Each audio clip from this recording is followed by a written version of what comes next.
Ito, talagang hindi tinatantanan. Talagang hindi tinatantanan, mga kabunyog, mga kababayan, ng kampo ng mga DDS ang issue sa droga dito kay Marcos Jr. Ano?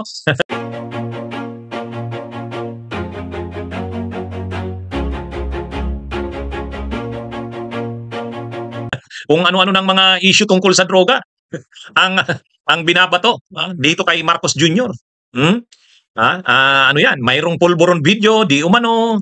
Tapos ano pa ba? Oh, yung sa PIDEA, naalala nyo yung naging topic ko na nito nung isang araw na mayroon daw ebidensya si Maharlika na sa records ng PIDEA noong taong 2012, noong taong 2012 ay mayroong operation. I-ooperate sana si Marcos Jr. para arestuhin. Ha? Dahil nga sangkot ito sa droga. Noong 2012, may pinakita si Maharlika na records daw, dokumento sa PIDEA. Bagamat pinabulaanan ito ng PIDEA, pero ang malinaw dito, talagang hindi tinatantanan ng kampo ng mga DDS. Talagang ang issue na sinisentrohan nila kay Marcos Jr. ay ang di umano'y pagkakasangkot nito sa droga. Ngayon, mayroon pa palang isa pang issue. Mayroon pang isa pang issue, mga kabunyog, mga kababayan. Sa live ni Roque, tingnan niyo ang mukha ni Roque, okay ba? Okay ba yung pagkakaano natin? Sa live ni Roque, may sinasabi si Roque na ano din, ang source niya na naman ay si Maharlika. Alam niyo ang source ng mga DDS, si Maharlika eh. Ang source daw nila ay si Maharlika nang pumunta daw, yung unang biyahe ni Marcos Jr. kasama si Lisa Araneta, official trip doon sa New York City, New York, United States. Sa unang biyahe daw na yon, mayroong isang tao doon, mayroong isang tao na kasama nila sa official trip sa New York, may mga pictures pa, itong tao daw na ito ay Filipino pero wanted sa drug trading sa Australia, sa Pilipinas.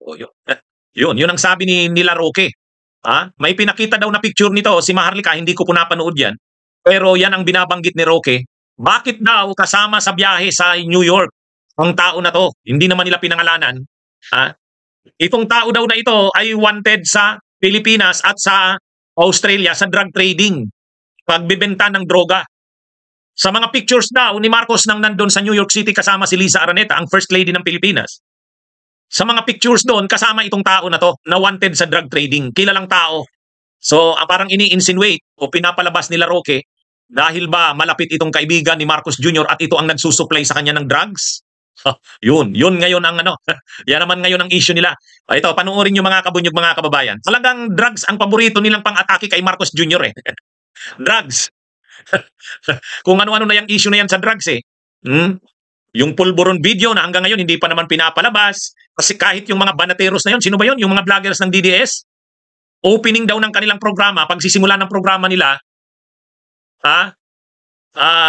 noong April 2, ilalabas daw yung video. Pero wala naman. May nakita ba kayo? Nabalita ba sa social media na inilabas na nga nila Banat Bay ng mga banateros, banateros ba yun? Tawag nila sa sarili nila, sa grupo nila. Ilalabas daw, wala naman ano.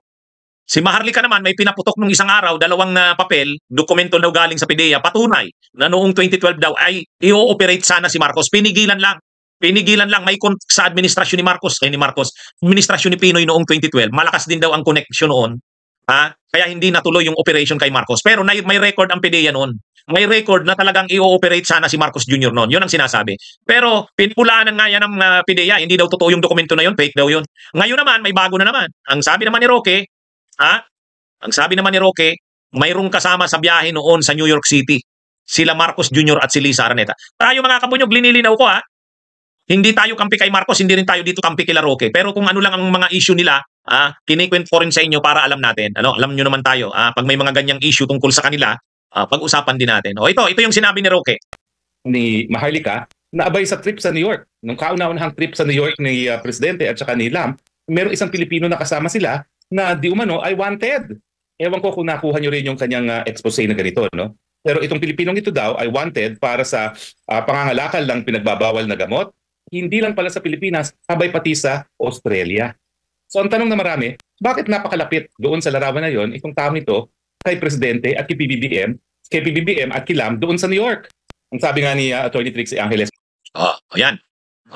Na ano nyo mga kabunyog, tama na naman, timing na naman yung pag-stop ko ng picture. Tingnan nyo si Roque. Sabi ni Dennis Mendoza, kapag napikon si PBBM, yari kayong lahat. Yun na nga eh. Yan na nga eh. Paulit-ulit sila ng issue na yan. Hindi pa sila pinapatulan ni Marcos Jr. Hintayin natin, hintayin natin. Mag-aaway talaga pa ito kasi hindi tinatantanan si ano eh. Sabi ni Jerry Prestado, fake news na naman yan si Butanding. Oo nga eh. Kaya lang hayaan nyo, para lang alam natin yung kanilang mga issue-issue ngayon. Tayo naman, wala naman tayong kinakampihan sa mga yan. Hayaan natin, mag-away-away sila.